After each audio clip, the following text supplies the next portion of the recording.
Vocês estão vendo aí a guia? Então, né? Esse daqui é o Agora Vai, a plataforma. Aí eu vou dizer que é a ementa, o que a gente vai aprender nessa disciplina. Essa primeira parte, a gente vai ver os conceitos da economia, conceitos de escassez, trade-offs, custo de oportunidade, sistemas econômicos vigentes. Vamos estudar um pouco de história, né, da economia, os conceitos de concorrência e a economia centralizada. Também vamos estudar a questão dos bens, conceitos, classificações dos bens. Vamos estudar sobre o mercado. Aí nessa segunda parte tem um pouquinho de cálculo, tá bom? Para quem a gente vai ver quando a gente vai estudando as equações de demanda e oferta. A gente vai estudar, relembrar um pouquinho das funções afim e função quadrática. Então, a gente vai ter alguns cálculos. Nada que vocês não tenham estudado, né? Que acredito eu que estudaram. Funções afim, função do primeiro grau, função do segundo grau, né? Quem não estudou vai relembrar aqui, vai ver comigo e vai calcular isso daí. Então, tem teoria e também tem cálculo nessa segunda parte. A lei de demanda, oferta, relação de preço, quantidade ofertada, curva de oferta, ponto de equilíbrio e elasticidade. É a única parte de cálculo que tem esse semestre. É só isso. É a única coisa de cálculo que vocês vão ver comigo. Com o Cinti, eu acredito que tem mais alguns cálculos, mas é coisa básica. O cálculo meio pesado é no próximo ano. Aí vamos para a terceira parte. Terceira parte, vocês vão estudar as estruturas de mercado, né? Monopólio, oligopólio, concorrência perfeita, oligopsônio, monopsônio. Vamos estudar as partes, né, que dividem a economia, que é a microeconomia, conceito, teoria do consumidor, fim e produção, e a parte de macroeconomia. Taxa de câmbio, conceito, o Banco Central, moeda, política econômica, a questão do PIB, política econômica, globalização, balanço de pagamento, inflação, política fiscal e cambial, moratória, o FMI, né? Tudo isso. Eu já coloquei alguns materiais aqui, isso aqui é para as provas. A usar o dinheiro, sabe? A empreender essas coisas. Eu acho que, tipo assim, várias atividades, tipo assim, várias coisas dentro da economia que se faz, né? Serviços, atividades, essas coisas, não? Já vi. Que mais? Quero saber. O que vocês acham? Análise do consumo de bens. Que mais? Não gastar dinheiro, né? Porque muitos têm economia como isso. Que seja uma forma de administrar alguma coisa, não necessariamente o dinheiro, mas qualquer coisa você pode estar trabalhando com a economia. Todas as respostas estão corretas. Mais alguém? Né? Vamos ler aqui o PDF. Diz assim, em algum momento eu vou pedir para vocês lerem, viu? Que eu já estou com minha voz cansada. Mas diz assim, ó. O que as pessoas lembram quando se fala de economia? Alguns pensam logo em dinheiro, né? Foi a primeira coisa que vocês disseram. Dinheiro, bolsa de valores, né? Acho que vocês já devem ter ouvido se eu falar sobre bolsa de valores, taxa de juros, inflação. Outros associam logo a ideia de não gastar dinheiro, né? Fulano é econômico, né? Fulano é mão de vaca, muquirana, né? Econômico, né? Evitando despesa. Aquela pessoa que evita despesa que não gasta, né? Fulano é econômico, né? Liga logo a isso. Né? Como veremos a seguir, a economia possui um significado que vai muito além do que isso. A gente vai entender a economia como uma ciência social e a gente vai entender exatamente o que realmente a economia em si, né? O que é essa ciência que a gente vai conhecer a partir de hoje. Então, o que é economia? Qual o significado do termo economia? Né? A palavra economia ela é de origem grega.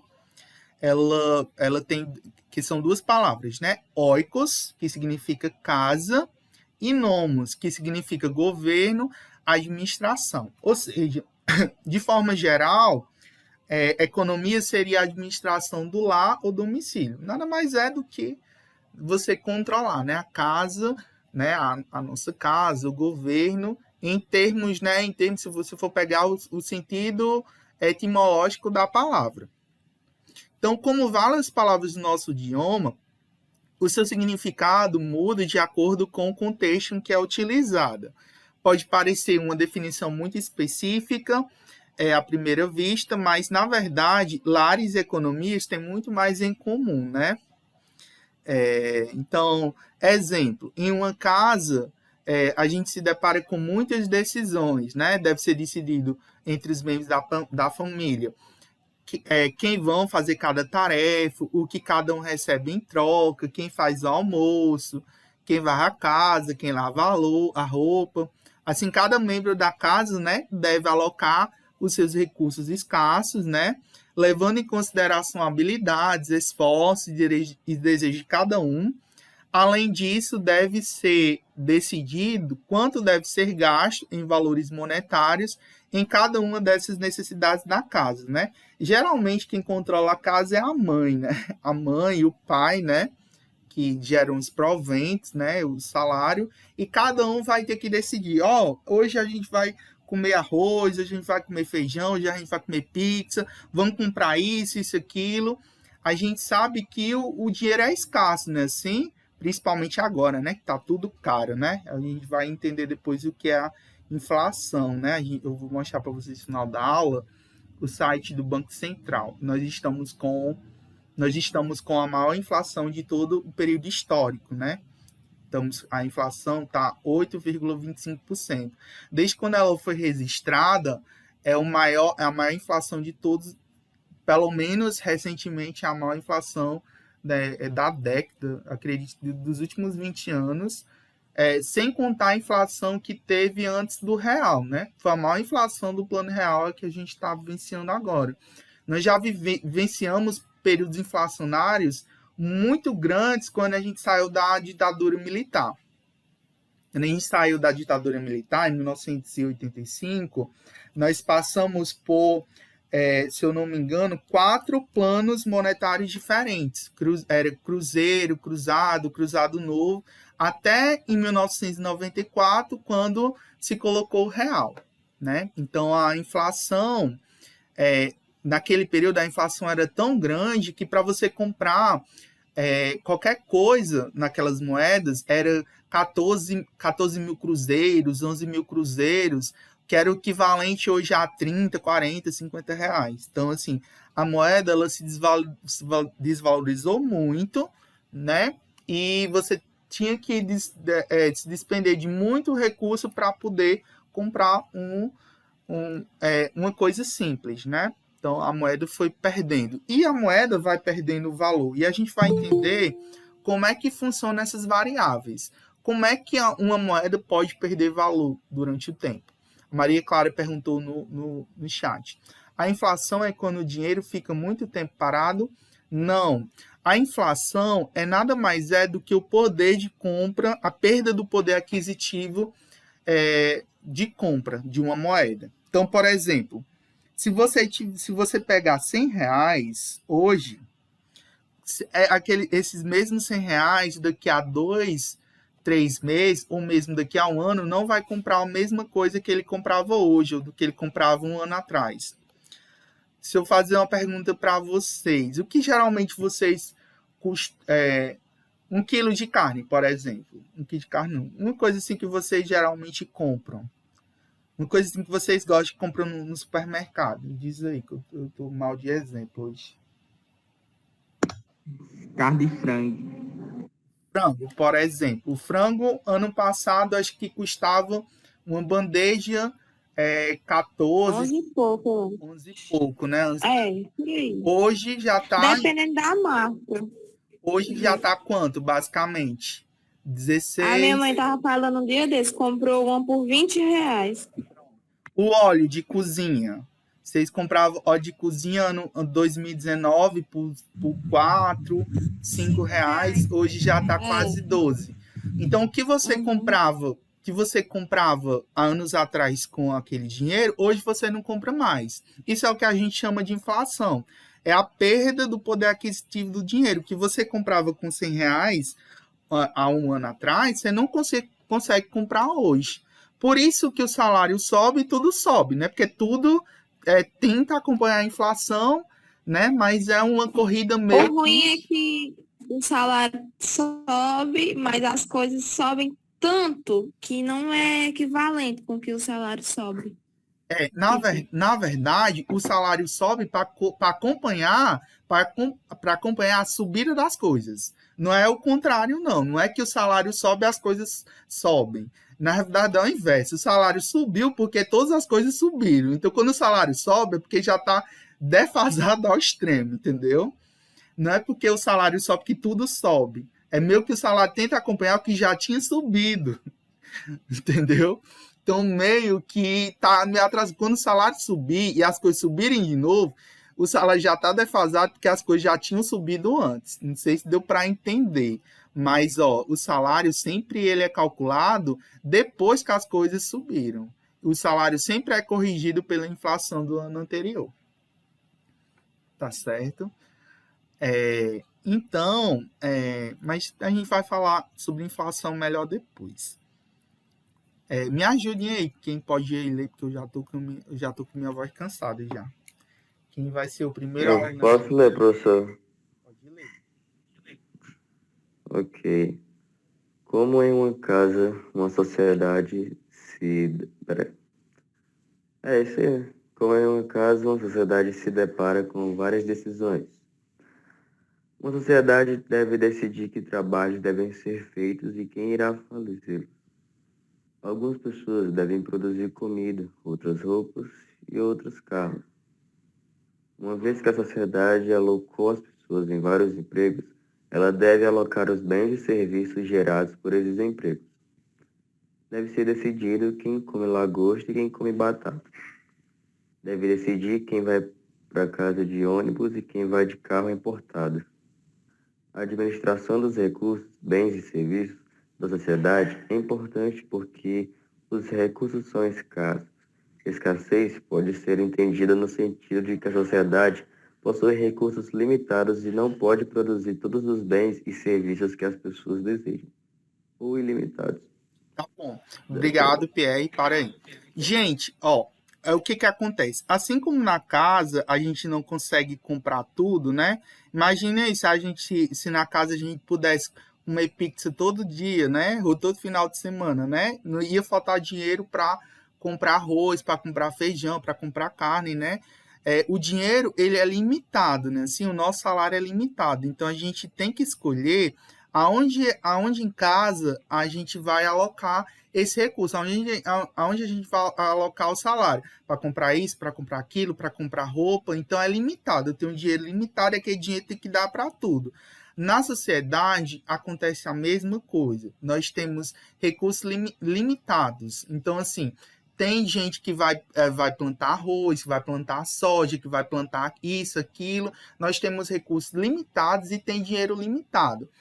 E assim, vocês já se perguntaram, já chegaram a se perguntar por que que existem tantas pessoas pobres, muitas pessoas pobres e poucas pessoas que têm tudo, né? Poucas pessoas que... Quem é que decide isso? Quem é que vai de carro importado para a escola ou de ônibus? Quem come lagosta e que come batata? Vocês já pensaram sobre isso? Por que tem que existir muita gente pobre para ter poucos ricos? Vocês já pensaram sobre isso, como isso é interessante? Por que umas pessoas têm que ser pobre, nascer pobre, morrer pobre, e outras pessoas têm que ser, já nascem ricas e vão continuar assim pro resto da vida? Por que isso acontece? Vocês já pararam para pensar? Por que isso acontece? Vocês já pensaram? E aí?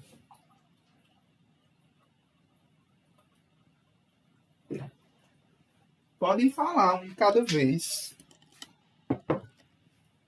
E aí? O que acontece? Professor, assim, talvez as pessoas que sejam mais ricas que você vê, que, como que diz, né? Pessoas que têm carro importado e outras vão de ônibus. Às vezes isso vai de muito cedo. A pessoa, ela pode ter tido um conhecimento financeiro bem mais cedo E com o passar do tempo, foi trabalhando, investindo, sabendo como lidar com o dinheiro. Quando chegou lá na frente, ficou rico. E os seus filhos teriam o mesmo destino do pai, já que a herança ia ficar para eles. É um dos que pode acontecer, é isso. É uma hipótese, né, Pierre? É uma... Hipótese. E o do pobre do mesmo jeito. Talvez ele não sabia como lidar com o dinheiro e foi passando isso de tempos em tempos, o que acabou gerando isso. O Roberto Kiyosaki, ele tem uma teoria que eu concordo em partes e que eu discordo também em outras partes. O Roberto Kiyosaki, ele é autor do livro Pai Rico, Pai Pobre, que é a leitura obrigatória desse semestre e que vocês vão, quando vocês começarem a ler, vocês vão se apaixonar pela leitura.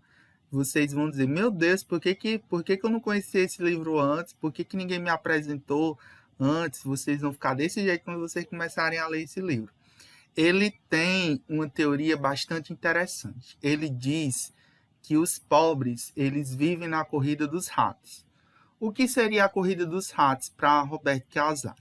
Ele diz que as pessoas só vivem em função do dinheiro, né? Os pobres, eles só vivem em função do dinheiro. Os ricos não. Os ricos, eles criam dinheiro, eles criam oportunidades.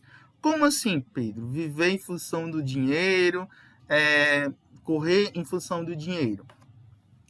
Quando a gente, na maioria das vezes, a gente ganha salário porque a gente vende e troca alguma coisa, né? A economia, tudo funciona com base em trocas. Por exemplo, eu hoje sou professor, né? Sou professor contratado pela uma empresa, no caso Centec, para dar aulas para alunos como vocês, né? Assim, então, o que eu ofereço? Eu ofereço o meu tempo, minha hora, em troca de um salário, né? Assim, então, eu troco uma coisa em busca de outra. Quando vocês, por exemplo, vão no supermercado e compram algo, vocês pagam dinheiro, né? O instrumento de troca, no caso é o dinheiro, né? Para comprar uma mercadoria. Então, assim, para eu comprar uma determinada coisa, eu tenho que ter um recurso, né? Assim, que seria o dinheiro, né? E os pobres, na maioria das vezes, eles só pensam nisso, né? Só pensam no dinheiro, em adquirir mais dinheiro para ter dívidas, ter consumo de dívidas. E na maioria das vezes, o que ele pensa que é um ativo, Cíntia já explicou que é ativo, que é passivo. Vocês já ouviram falar do que é ativo, que é passivo? Não, né? Então, não vou dizer não, porque é aula de contabilidade. Não posso explicar as coisas que não são minhas, não. Mas vocês vão entender depois, que é a primeira aula de contabilidade. Ela deve explicar isso semana que vem. Os pobres, eles só adquirem, vamos pensar assim, passivo como sendo dívidas. Os pobres só adquirem dívidas. Mesmo que ele pense que é por exemplo, um pobre pobre no sentido de uma pessoa que não é rica, entendeu?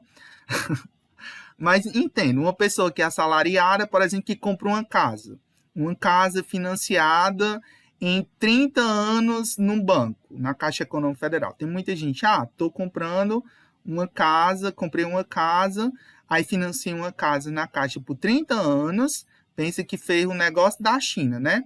Quando ele terminar de pagar aquela casa, no final daquele financiamento, ele vai ter pago para o banco uma quantia que daria para ele comprar 5 casas.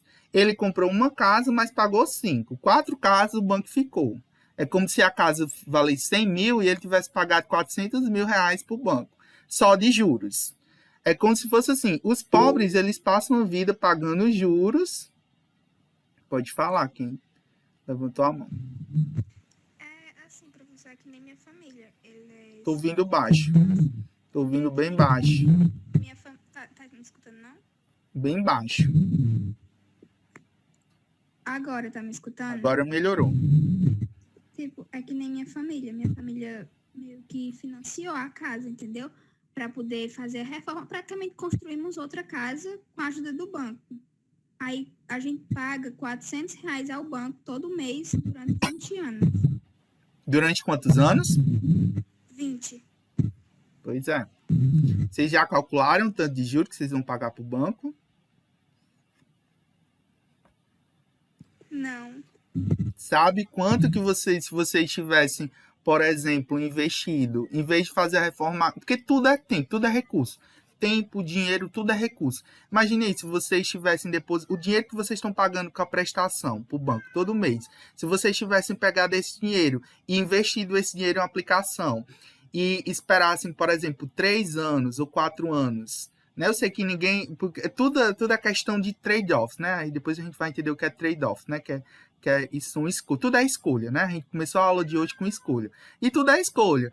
Então, se você tivesse pegado esse dinheiro que você está pagando todo mês para o banco de juros e investisse esse dinheiro iria se multiplicar e um dia ia chegar no valor, né? E talvez muito antes do que 20 anos. Então, assim, tudo é trade-offs. O problema dos pobres é que eles, assim como o Pierre disse, eles não têm educação financeira, não tem, os pobres não têm. A maioria dos ricos tem educação financeira, pelo menos um mínimo, ou não formal, mas tiveram. Sabem do dinheiro, sabem o que o dinheiro pode fazer, né, as formas de multiplicar, né, e utilizar o dinheiro a favor. Mas o que a pergunta inicial dessa aula era o porquê de que algumas pessoas são ricas e outras pobres. Eu não acredito no discurso de eu não, a pessoa é pobre porque ela é pobre. Eu não, pelo menos eu não sou, por isso que eu discordo com o Roberto Kiyosaki em algumas questões, e essa é uma das questões que eu discordo. O porquê? Por que é que realmente uma pessoa nasce pobre e vai morrer pobre? E uma pessoa rica, eu acho que é o sistema. Não sei se vocês podem concordar comigo, mas eu acho que é o sistema. É o próprio sistema que define quem é rico e quem vai ser rico e quem vai morrer pobre. Quando eu digo sistema político, sistema de sociedade. Por que um deputado tem tantas regalias? Tem salário, tem auxílio gravata, auxílio paletó, e um professor morre, ganha no máximo 2, 3 mil reais e morre com imposto de renda. Enquanto que um deputado ganha 50 mil reais por mês, 60 mil reais por mês, tem auxílio gasolina, auxílio tudo, para não fazer basicamente nada. Quem decide isso? Por que... O sistema. Mas quem criou isso? Quem criou o sistema? Né? Por que isso é justo e por que a base da sociedade não muda esse sistema? Né? O porquê disso? Eu acho que, professor, eu acho que é o seguinte, porque esse sistema vem de muito tempo atrás. E de muito tempo atrás, as pessoas meio que não deram a mínima, mas não fazem nada a respeito e continuam na mesmice e sempre vai continuar na mesmice. Mas sabe o que acontece, Mas Pierre? Posso falar? Pode falar. Eu acho que o sistema foi criado pelas pessoas que recebem mais, para que elas continuassem recebendo mais. E esse sistema nunca mudar. O que acontece, Pierre? Não é que não tenha lutas, tem lutas. Durante toda a sociedade, se você for pegar histórico, todas as revoluções, existiram sim lutas e existem até hoje. Mas por que é que não muda? Eu vou deixar vocês matutando com essa pergunta, tá bom? Vão pensando. Então, dessa forma, pode falar.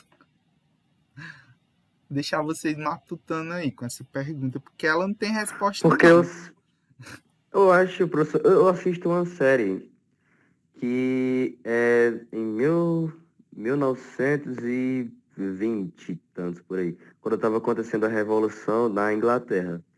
E meio que o povo comunista, todos os povos queriam muito a revolução de tudo, porque já tinha acontecido a Revolução na América, em outros lugares. Eles viram como, né, depois que a América teve a Revolução, muitas coisas melhoraram, a indústria e tudo. E eles queriam a mesma coisa para a Inglaterra. Só que... Era a França, não? A Inglaterra e a França, no caso. Eu acho, porque na série era da Inglaterra. Porque a Inglaterra e a França sempre foram meio que os dois, sabe? Por causa de todas as guerras mundiais e tudo. Eles sempre foram as alianças. Mas Enfim, mas começou na França, mas pode seguir. começou na França. Verdade, isso é verdade. E o sistema, ele não mudava por quê? O sistema, ele não mudava porque ninguém eles não tinham em quem mandar nele, eles não faziam nada. Porque eles sabiam que daquele jeito estava bom para eles. Por que eles iriam mudar uma coisa se estava bom para eles e o povo não podia fazer nada? Só se eles fossem embora. Mas Perder seus empregos. mas quem controlava essa classe dominante? Quem controlava? Quem Eu dava considero, poderes a essa classe eu Qual classe considero, dominante? eu considero o establishment democrático, a democracia em si, pensada por Rousseau, um russo, eu acho que ele é Russell. isso, não é o presidente dos Estados Unidos, é o Rousseau, tá. é o filósofo. Rousseau, é um Rousseau. filósofo francês. Rousseau. Rousseau. Inclusive tem um monge budista muito engraçado que fala que a maioria dos problemas do homem no século XXI são culpados pelo Rousseau. Esse sistema democrático favorece a base política, porque a base política não favorece o povo. Ou seja, tudo aquilo que foi pregado pela Revolução Francesa, jogado como cusparadas pelo iluminismo, tudo aquilo com pensamento que terminaria no estilo de democracia perfeita foi fachada. E só favorece a classe política. Exatamente, cara. Exatamente, era isso que eu queria dizer. A Revolução Francesa. A Revolução Francesa foi terrível. Podem falar o que for, hoje em dia a França está destruída. O sistema democrático da França não tem valores morais. Destruída. Tudo porque foi pregado, e martelado e tentado de uma forma que não é natural. É plástica. Tentar mudar por meio da política, sem valorizar os valores, né? Valorizar os valores é até engraçado. Mas sem valorizar, sem pregar os valores, é impossível chegar num modo. Entendeu? É impossível chegar num modo. Hoje em dia, a gente apanha que nem escravo por causa do modelo político, e esse modelo político, ele continua. Então, você discorda da política? Você acha que nada vai para frente sem a política? Você acha que a culpada é a política? Também. E como é que Professor, de você certa acha forma, porque e a co- política ela iria servir para melhorar como está aquele lugar, né? Mas não é muito o que acontece hoje em e dia. o que deve ser Eu feito, até então? O antigamente Estado é também. para a melhoria do povo. Se a- O Estado só vive para melhorar melhorar a vida do Então, povo. se a Se o política... Estado não está permitindo o jardineiro jardinar tranquilamente e não dar as regalias necessárias para o jardineiro jardinar tranquilamente, como a segurança, como É como se ele estabilidade fizesse mais financeira. fachada do que mesmo alguma coisa, né? Tu tá querendo dizer? Isso mesmo. Não, deixa eu tentar entender o que vocês estão querendo dizer com tudo isso, tá bom? Deixa eu só voltar lá na fala do Pierre, quando ele fala de Revolução Inglesa. A Revolução Inglesa, ela surge depois da Revolução Francesa, tá bom? Onde começou toda essa revolta foi na França, tá certo? Em 1400 e tanto, com Napoleão Bonaparte. Quem controlava naquela época era a grande burguesia, ou seja, eram os ricos, né? Os burgueses que controlavam tudo, e os mais pobres querendo ascender. Naquele momento a gente partia de um sistema econômico, a gente vai falar depois, da próxima aula, sobre sistemas econômicos, mas só adiantando, né? Saía de um sistema econômico para outro, então tinha uma classe camponesa que estava ressurgindo, saindo dos campos e indo morar nas cidades, né? A gente teve uma expansão migratória, né, de pessoas que estavam saindo dos campos e indo para as cidades. E toda essa Revolução Francesa, ela foi pautada em 3 aspectos: igualdade, liberdade e fraternidade. Igualdade no sentido de os camponeses poderem ter acesso àquilo que os burgueses tinham, né? Os privilégios que a classe burguesa tinha, porque até então os camponeses eram tratados como animais, como pessoas que não tinham capacidades intelectuais, pessoas que só serviam para puxar charretes, que só serviam para trabalhos manuais, que eram como se fossem escravos, né? Camponeses como escravos. Então, toda aquela revolução, ela partiu justamente para se ter o mínimo, né? Para que essas pessoas pudessem ter um mínimo e poderem sentir, né, terem uma certa igualdade. Então essa foi uma das primeiras revoluções e que inspiraram movimentos revolucionários em toda a Europa, né, Inglaterra e em todo o mundo, né, partir justamente da ideia da França, da Revolução Francesa. Quando você diz, né, o Pierre diz que, quando eu pergunto para vocês, e por que ninguém muda isso? Realmente é histórico, né? Mas se a gente for pensar, quem controla tudo isso e quem permite tudo isso é a gente, né? Eu discordo do Guilherme quando ele diz que a política quando ele diz que a política é a base de todos os males, o sistema político é a base de todos os males. Eu discordo, porque se a gente não tiver a política, como é que a gente vai mudar o que está aí? O sistema, o establishment, né, como você diz. Né? Vai ser através de quê? A gente vai matar a classe dominante, vamos fazer uma revolução? Talvez sim seja necessário fazer uma revolução, mas o caminho que a gente tem é a política. Né? É nós que escolhemos nossos governantes, é nós que escolhemos através de um ato democrático que é o voto. Né? É nós que escolhemos quem nos governa. Mas isso vai muito mais do que o sistema político.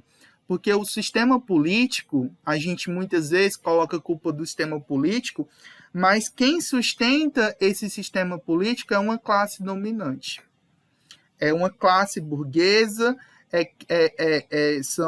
se a gente for pensar, hoje no Brasil, 5 famílias controlam basicamente, né, detêm basicamente a nata, né, o dinheiro de mais de 100 milhões de brasileiros. 5 famílias, né, no nosso país detêm a massa. A gente pensa que tudo mal é o governo, mas talvez o governo seja só uma pontinha do iceberg. A gente só esteja vendo essa pontinha do iceberg. Tem todo um iceberg gigantesco por baixo que talvez a gente não esteja vendo. Por que grandes milionários conseguem no Brasil, só dar uma ideia para vocês, está até tendo uma discussão no Congresso agora sobre um imposto chamado imposto de renda. O que é o imposto de renda? O imposto de renda é um tributo, né? Só falando, explicando para vocês, que pessoas que têm uma determinada renda, ou seja, um salário, quem ganha hoje acima de 2.000, não vou saber o valor exato, mas é cerca de R$ 2.800. Quem ganha acima desse valor aí vai ter que pagar esse imposto. É o imposto de renda.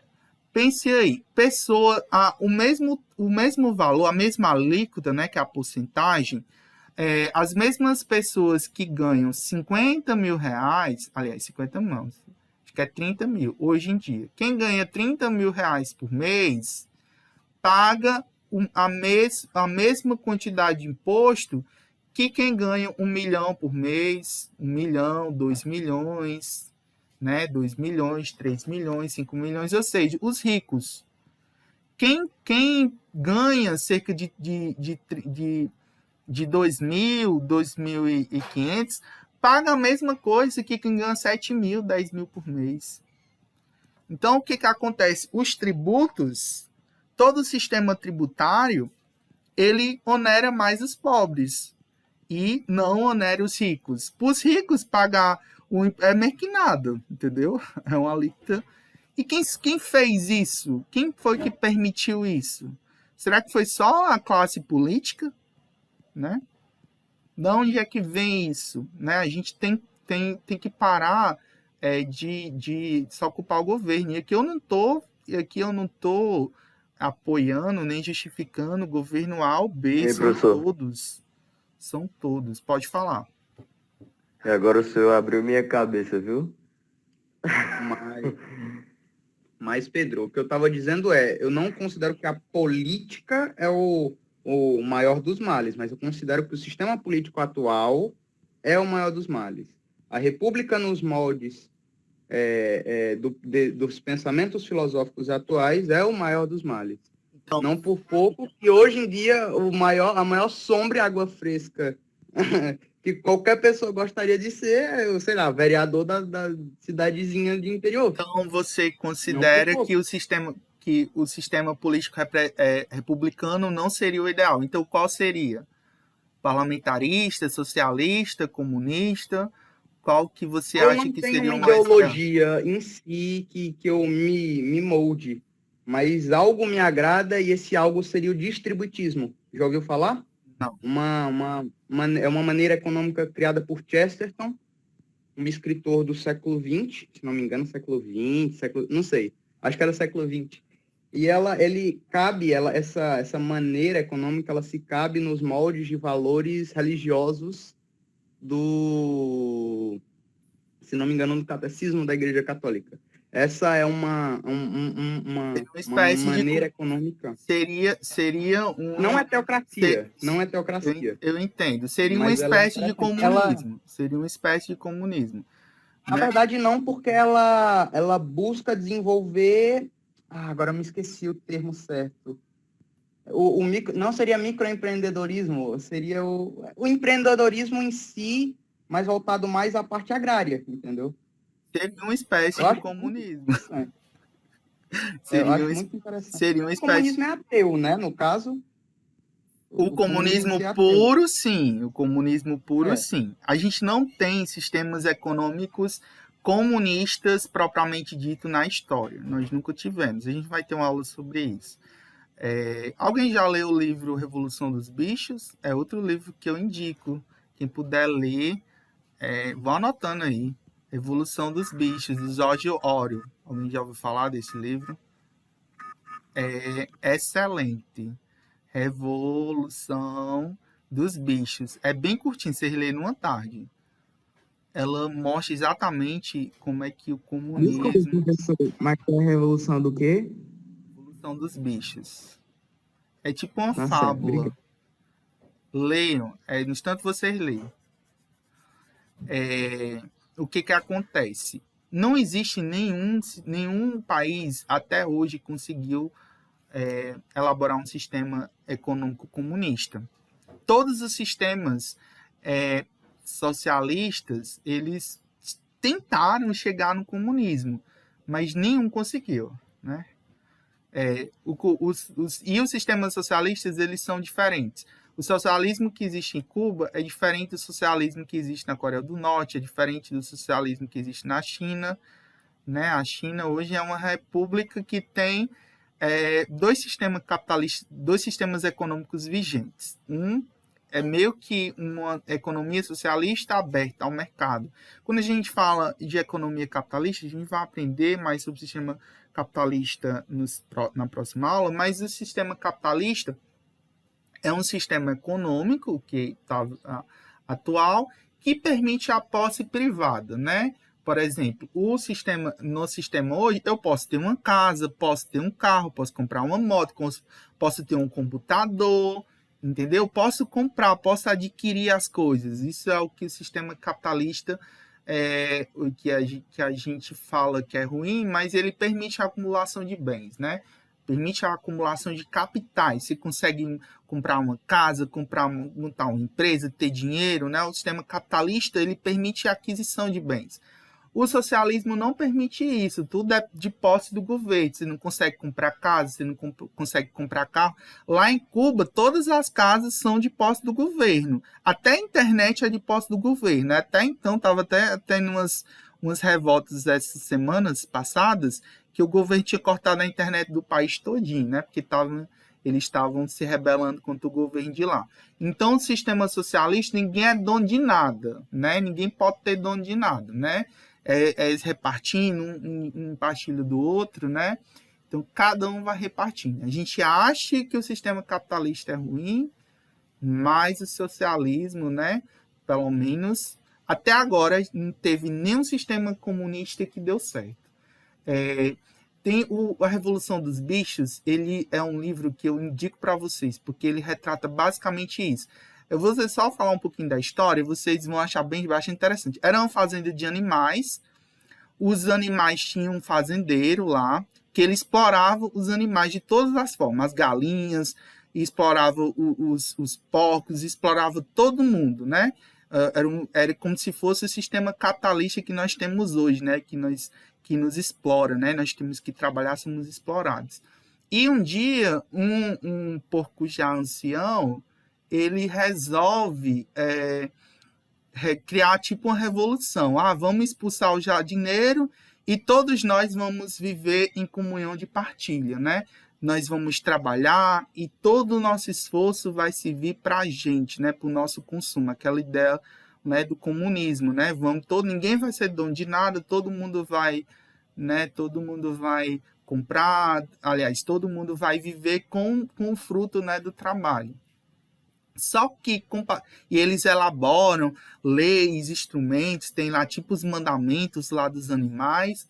Só que com o passar do tempo, os porcos, que eram descendentes daquele porco que já tinha morrido, que foi o que criou lá a revolução, o porco criou as ideias, né, do comunismo, ele morre e deixa os descendentes. Só que os descendentes desse porco tentam controlar os outros animais. E chega um determinado momento que aqueles animais que até então eram os animais, eles, assim como o povo, têm memória curta, né? Que vai passando o tempo e os animais meio que vão perdendo ideia. Eles vão perdendo meio que a memória e eles vão percebendo, eles não vão percebendo que eles estavam sendo mais explorados pelos porcos do que eles eram explorados antes pelo próprio fazendeiro. E eles perdem mesmo essa noção do tempo. E termina o livro que você não sabe se quem explorou mais, se foi realmente os porcos ou o fazendeiro. Porque, na realidade, o livro termina dizendo que os porcos sentavam e vestiam roupas iguais aos humanos. É bem interessante essa fábula, ela mostra exatamente como o comunismo, as ideias do comunismo, que até então são ideias boas, de igualdade, de partilha, elas são deturpadas ao longo do tempo. E o que a gente pensa que o nosso sistema é ruim, acaba que muitas das coisas que ele é ruim, talvez ele não seja tão ruim quanto aquela ideia deturpada de comunismo. Exatamente, Miqueias. Exatamente, esse livro ela é baseado exatamente nessa Revolução Russa, de Lenin e de Stalin. Eu indico a leitura para vocês, é um livro curtinho, acho que tem umas 100 páginas, numa tarde vocês leem. Mas voltando aqui para nossa aula, né? Então, dessa forma, a economia como ciência, ela pode ser definida de maneira mais clássica como: economia é a ciência social que estuda a produção, distribuição e consumo de bens e serviços escassos em uma sociedade. Então, assim, a economia ela vai se preocupar basicamente nisso, bens e serviços escassos. Então, como na economia tudo é escasso, né? Tudo é escasso, comida, dinheiro, tudo é escasso. Então, a economia ela vai se preocupar basicamente isso, em quem que vai produzir, o que se produzir, né? Como vai se distribuir, como é que eu vou alocar esses recursos escassos. Então, a economia, a gente vai ver que ela vai se preocupar basicamente com isso e a gente vai ter alguns problemas econômicos que a gente vai já ver. E também a gente vai ter ela vai ter dois campos grandes, né? Que vai ser a micro e que vai ser a macroeconomia. Então, uma definição alternativa pode ser resumida por: a economia é a ciência social que estuda o comportamento humano como uma relação entre bens e serviços escassos que possuem usos alternativos. Nesse sentido, fica claro que a economia não busca simplesmente evitar gastos, né? Então, não é só evitar gastos, né? Para a gente ter essa noção, economia é não gastar. Não, economia é exatamente você alocar gerenciar esses recursos escassos. Se nada é limitado, né, a gente pensa no nosso planeta ele tem recursos limitados, né? Assim, eu não tenho água à vontade, eu não tenho as coisas, os materiais, as matérias-primas, elas são limitadas. A gente tem recursos, tempo limitado, dinheiro limitado, então a economia vai se preocupar exatamente em utilizar esses recursos limitados, escassos, e produzir o que é necessário para a sociedade subsistir. Então, nesse sentido, fica claro que a economia não busca simplesmente evitar gastos. É uma ciência que tenta dar explicações para o comportamento de indivíduos e a interação que surge entre eles, buscando alocar recursos de forma mais eficiente possível. Um outro sentido para a economia. Um outro sentido que existe para a palavra economia é que descreve os mercados de uma sociedade.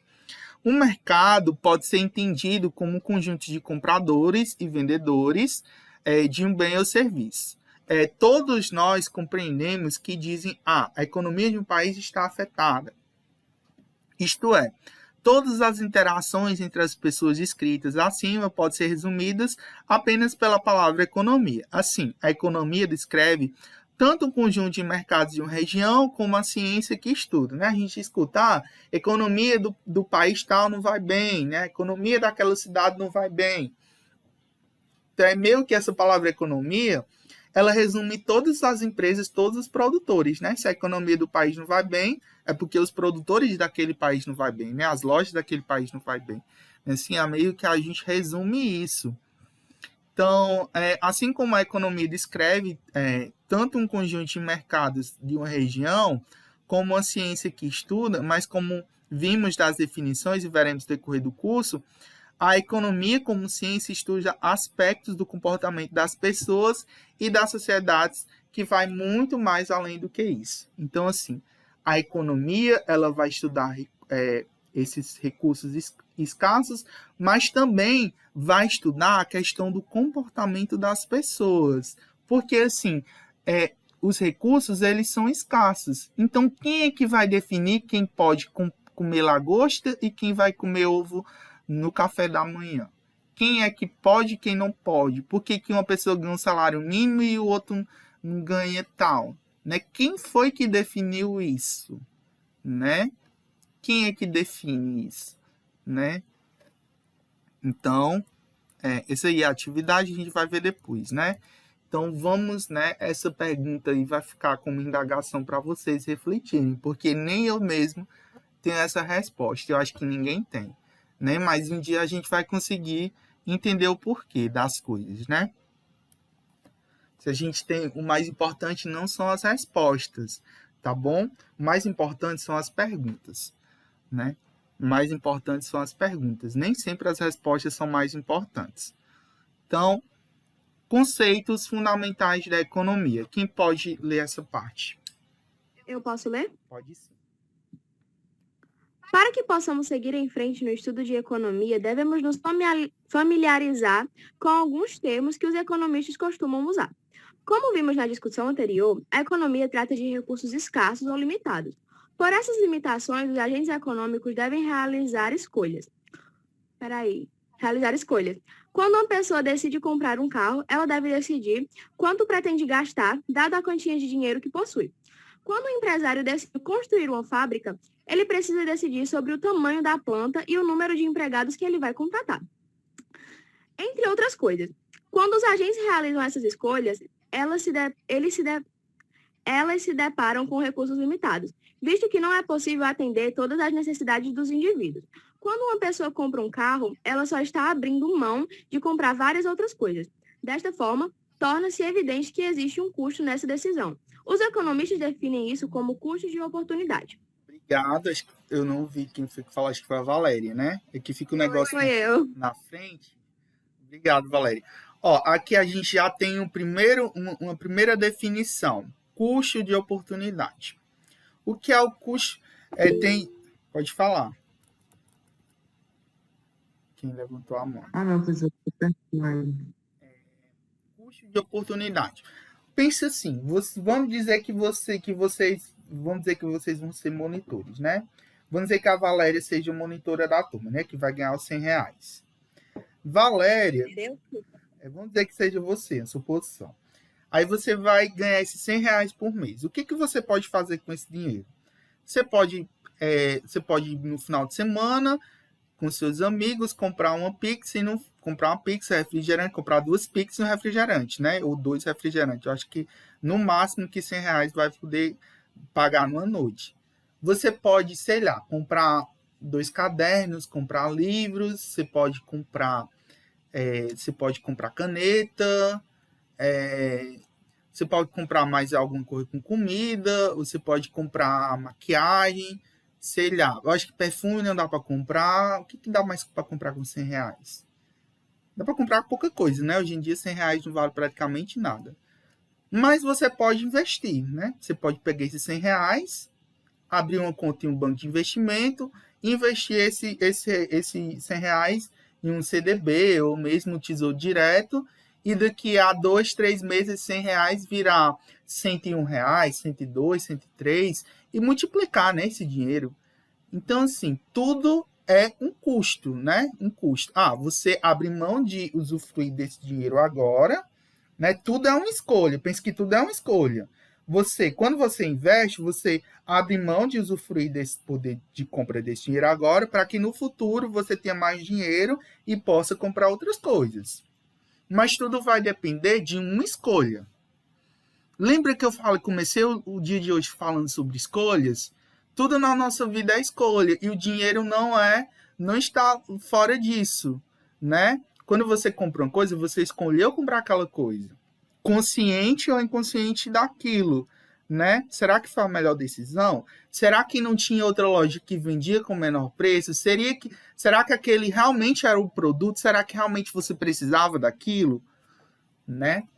Tudo é custo de oportunidade. Vocês poderiam estar em outro curso, tendo aula hoje de coisa de informática, de computador, enfim, de internet. Poderiam estar aprendendo como dar ração para os bichos, né? No curso de agronegócio, enfim, de mecânica, né? Vocês poderiam ter escolhido, mas vocês escolheram estar numa aula de economia hoje.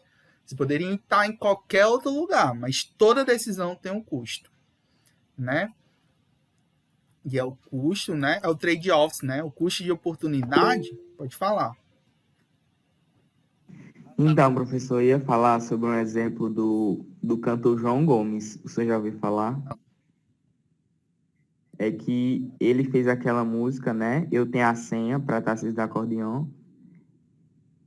E vocês perguntam quanto ele queria na música. Aí ele teve uma escolha de perguntar, de dizer o preço para saber se ele poderia ter enricado com a música. Mas não, ele pediu uma oportunidade. E com a oportunidade que ele ganhou, hoje em dia ele ganhou muito mais dinheiro do que se fosse vendendo aquela música. Isso é um exemplo do que o senhor está falando, né? Exatamente. Essa decisão aí é custo de oportunidade. Então, vamos entender exatamente a diferença, né, de custo de oportunidade e trade-offs. Quem pode ler aí? Custo de oportunidade. Essa definição desse pode ler. Custo de oportunidade é qualquer coisa que se tenha de abrir mão para obter alguma coisa. Assim, o custo de oportunidade de uma escolha é igual a tudo aquilo que se para obter. Pronto. Quando a gente fala de custo de oportunidade, a gente está falando em dinheiro. Em dinheiro, em dinheiro, em bens, em coisas, tá certo? A gente está falando em coisas. Você escolheu isso em detrimento daquilo, né? Se você comprar isso, você não vai poder comprar aquilo. Se você investir esse dinheiro agora, esse dinheiro vai ficar parado, mas você não vai poder comprar nada para que no futuro esse dinheiro se multiplique a seu favor.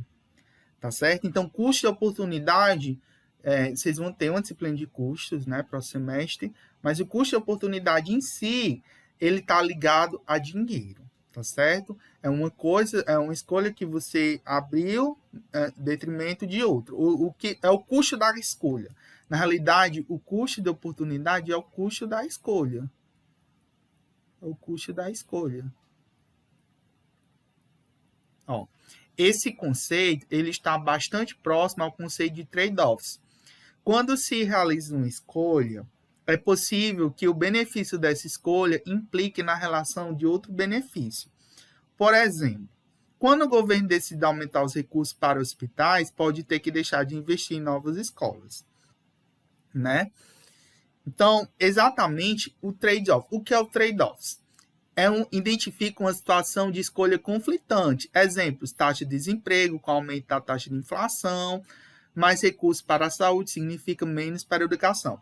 O que é trade-off? Trade-off é uma situação conflitante, seja qualquer que for, tá certo? O custo da oportunidade é um trade-off, que é uma situação conflitante. Ou seja, se você escolher uma coisa em detrimento de outra. Por exemplo, vocês podem, hoje à noite não, na próxima aula, né, que a partir de 3h30, vocês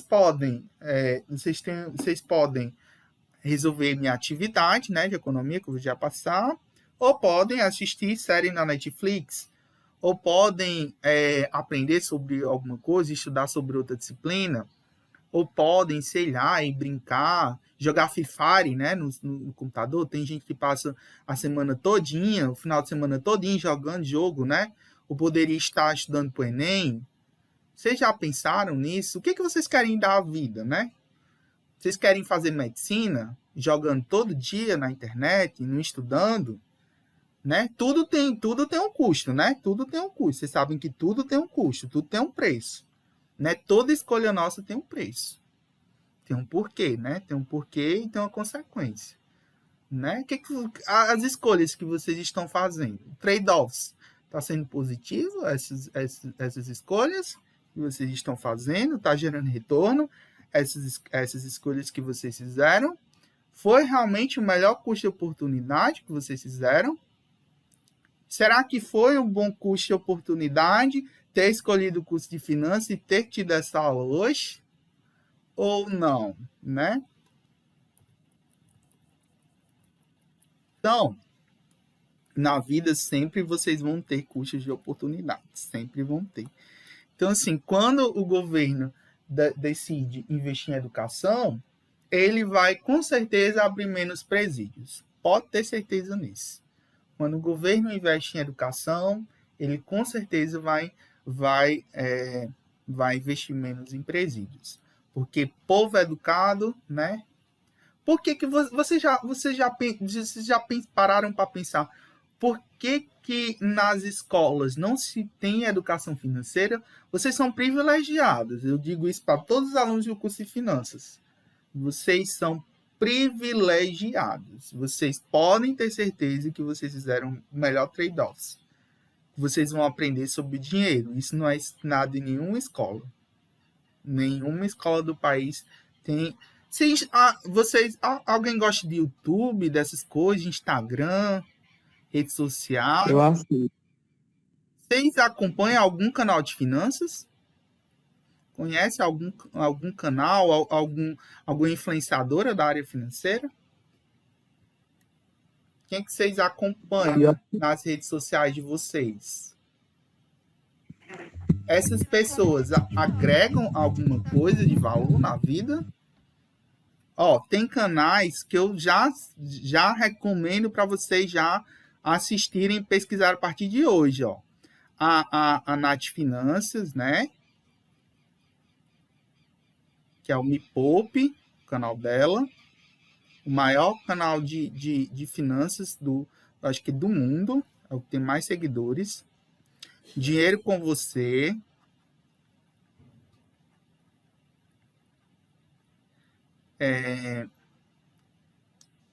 Pelo menos é os que eu mais gosto. Aí tem o Economirna.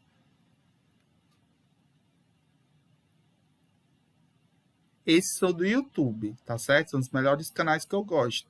Do Instagram, em vez de estar vendo besteira de Juliette, enfim, tem a Vivi Braffman. Eu amo o canal dela. Canal não, o perfil dela. Ela posta muita coisa boa. E a Economirna. São os melhores. Assim, que eu acompanho um pouco no Instagram, mas eu não perco os stories delas, porque elas falam muitas coisas da área E elas dão muito... Tem coisas assim da vida pessoal, mas elas falam muitas coisas boas. Então, assim, começar a partir de hoje, quem não vê, procurar se inteirar mais sobre finanças, né? Sobre a área que vocês estão estudando, né? Não se concebe um financeiro sem saber sobre o que é finanças. Então, assim, vão procurando, gente. Se você quer alguma coisa, procure mais saber sobre aquilo que você quer, né? Procurem estabelecer trade-offs interessantes, né, para a vida de vocês. Custo de oportunidades interessantes. Então, vamos aqui, né, que a aula já está quase terminando. Até o momento, discutimos sobre economia nos referindo a bens e serviços. Mas o que são bens e serviços, né? Quando falamos sobre escassez, implicitamente estamos considerando que as pessoas precisavam dos bens e serviços. Essa necessidade é o que define um bem ou serviço. Um bem é todo objeto que possui utilidade para alguém, e um serviço é toda atividade que é feita útil para alguém. De forma geral, podemos definir os bens e serviços como tudo que supra as necessidades das pessoas. Existem vários tipos de bens. Aí nós temos os bens livres, os bens econômicos, os bens de capital, os bens de consumo e os bens intermediários. Os bens livres, eles são úteis e existem em quantidade ilimitada, tá certo?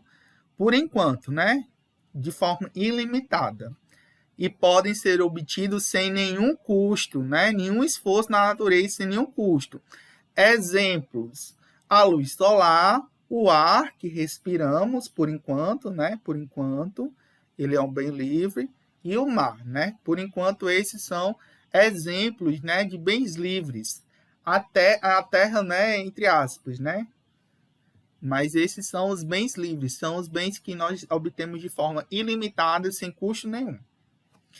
Aí tem os bens econômicos. Os bens econômicos, eles são úteis, né? De forma geral, eles se subdividem em bens livres e bens econômicos. Os bens econômicos, eles se subdividem em três: os de capital, os de consumo e os intermediários.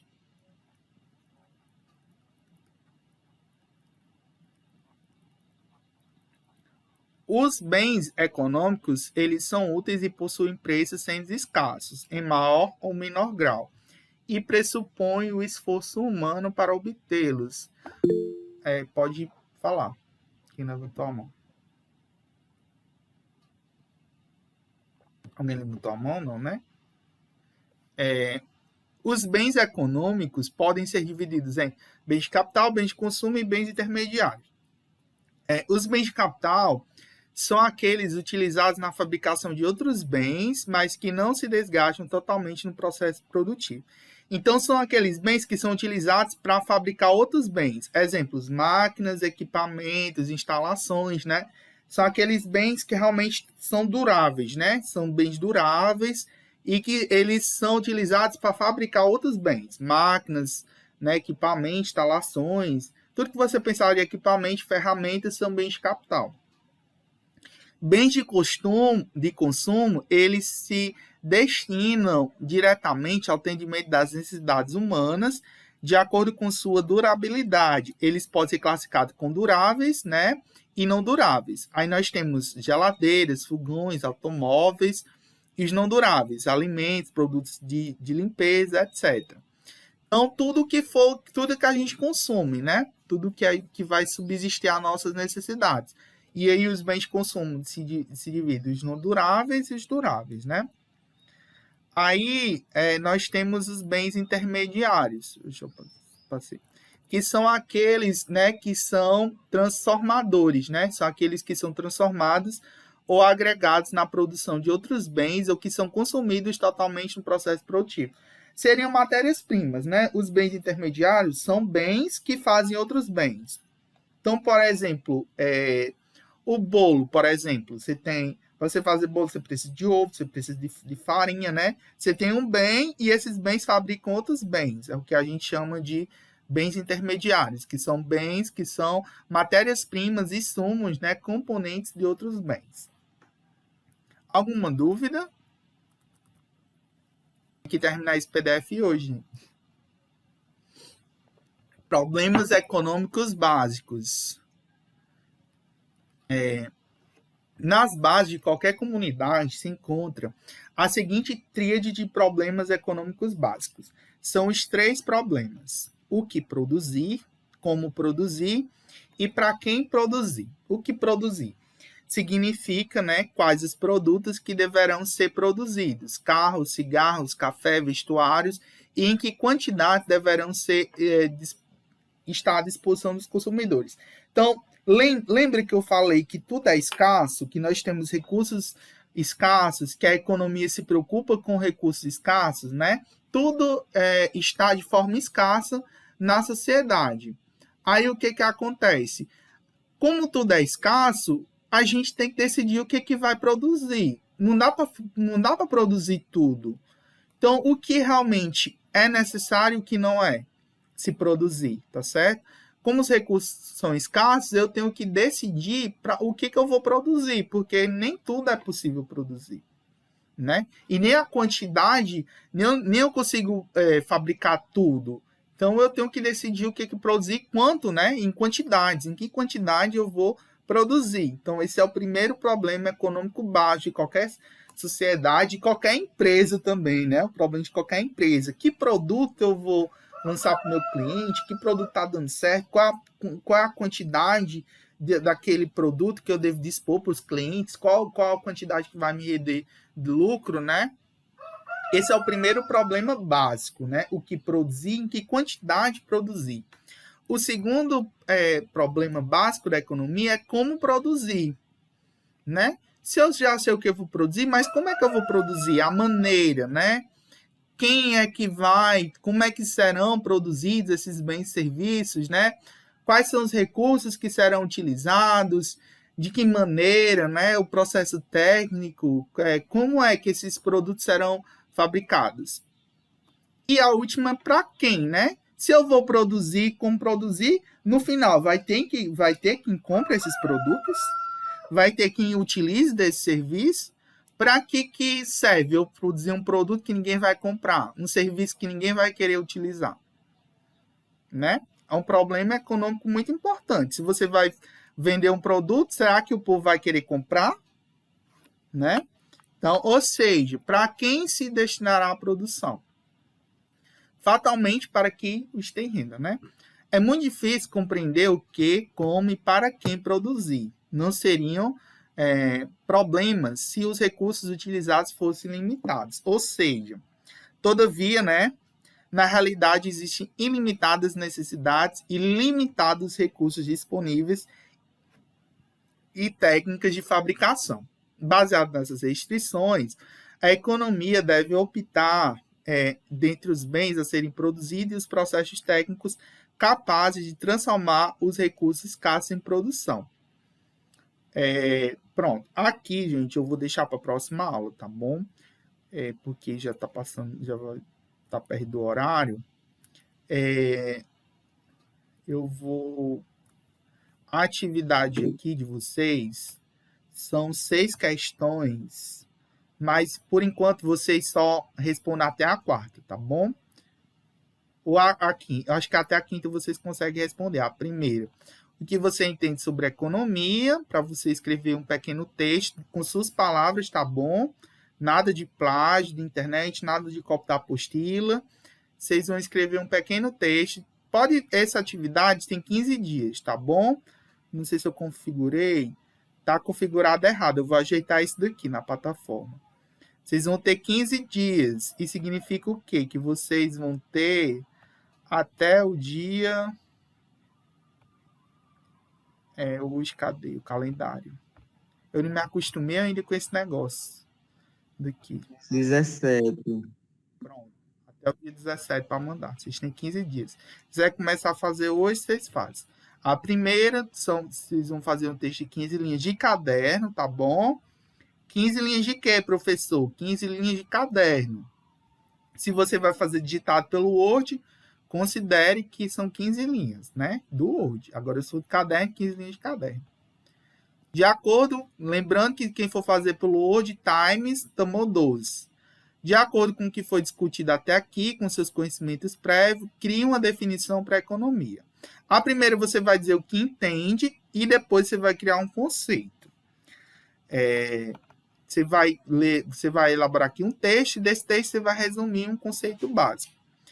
A terceira, você vai listar 5 principais empresas de sua região e como essas empresas afetam a economia da cidade. Então, você vai escolher 5 empresas, pode ser do ICO, pode ser de Oroz, pode ser dessa região, Centro-Sul, dessa região. Você é livre para escolher qualquer empresa que você quiser. E você vai dizer como é que ela afeta a cidade. Pedro, como assim afeta a cidade? Se ela afeta positivamente ou negativamente. De qualquer forma, como é que ela impacta na questão de criação de emprego, na questão de renda, enfim, como é que essa empresa afeta a economia da cidade? Como assim? Né? Vocês vão dizer. Explique com suas palavras os diferentes tipos de bens relacionados. Eu expliquei a questão dos bens. A quinta, quais são os principais problemas econômicos, que é aqueles 3, e faça um comentário de pelo menos 15 linhas explicando eles. Né? Aí a sexta vocês deixam para fazer depois, que eu ainda vou explicar com a diferença de macro e microeconomia. Na próxima aula eu vou explicar. Alguém levantou a mão? Fui eu. Só uma dúvida. Por exemplo, se eu sou de Có e eu quero falar sobre uma empresa de Iguatu, pode? Pode sim, você escolhe. Pode ser dessa região aqui, Centro-Sul, Icó, Iguatu, Oroz, né? Juazeiro, enfim. Quanto mais próximo, melhor. Mas pode ser de qualquer dessa região aqui, viu? Não tem problema não. Deixa eu só encerrar aqui a gravação. Depois mandar esse PDF aí, não.